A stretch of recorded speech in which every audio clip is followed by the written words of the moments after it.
కార్తీక మాసం సందర్భంగా మా ఊర్లో అయితే వనభోజనాలు ఏర్పాటు చేశారు. ఇంకా ఇలాంటి ఈవెంట్స్ అంటే మా బ్యాచ్ అంతా ముందుంటాము, అందరం కలిసి రచ్చ చేయడానికి. ఇంకా స్టార్టింగ్ లో శివలింగం పూజ అయితే చేశారు. అక్కడ నమస్కరించుకొని లోపలికైతే వెళ్ళిపోయాము. మేము వచ్చే టైంకి ఈవెంట్ స్టార్ట్ అయిపోయింది. లోపల ఆల్రెడీ ఫైర్ పుట్టిస్తున్నారు ఈ అమ్మాయిలు డాన్స్ చేస్తూ. మా ఊర్లో ఫేమస్ అయిన శివసాయి ఈవెంట్ వాళ్ళు రచ్చ చేస్తున్నారు డాన్సులు వేస్తూ, కామెడీలు చేస్తూ. ఇంకా ఈవెంట్ కి మా ఆర్య వయసులందరూ హాజరయ్యారు. కలకలలాడుతుంది ఈవెంట్ అంతా.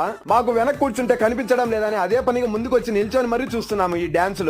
నిల్చొని ఈవెంట్ చూసేసరికి అలసిపోయాము. ఇంకా తినడానికి అయితే వెళ్ళిపోయాము. ఐటమ్స్ వచ్చేసి టమాటా రైస్, రైతా, బజ్జీ, పకోడా, పాయసం, వైట్ రైస్, రసం, సాంబార్, పెరుగు పెట్టారు. అన్ని బాగా ఒక రౌండ్ వేసేసాను. మా వాళ్ళు క్రికెట్ ఆడాలని బాలు బ్యాట్ తెప్పిస్తే మా నితీష్ దాన్ని పోగొట్టాడు. ఇంకో బాల్ అయితే తీసుకొని వచ్చేసారు. ఇంకా మా వాళ్ళు క్రికెట్ ఆడడం అయితే స్టార్ట్ చేశారు. ఇంకా ఈవెంట్ కి వచ్చిన వాళ్ళైతే ఎవరికి ఇష్టం వచ్చినట్టు వాళ్ళు మాట్లాడుకుంటూ ఆటలాడుకుంటూ రీల్స్ బ్యాచ్ అయితే రీల్స్ చేసుకుంటూ ఎవరికి సరదా వాళ్ళు తీర్చేసుకుంటున్నారు. That's it friends. ఈ వీడియోకి ఎవరైనా సబ్స్క్రైబ్ చేసుకోకపోతే సబ్స్క్రైబ్ చేసుకోండి. ఉంటా, బాయ్.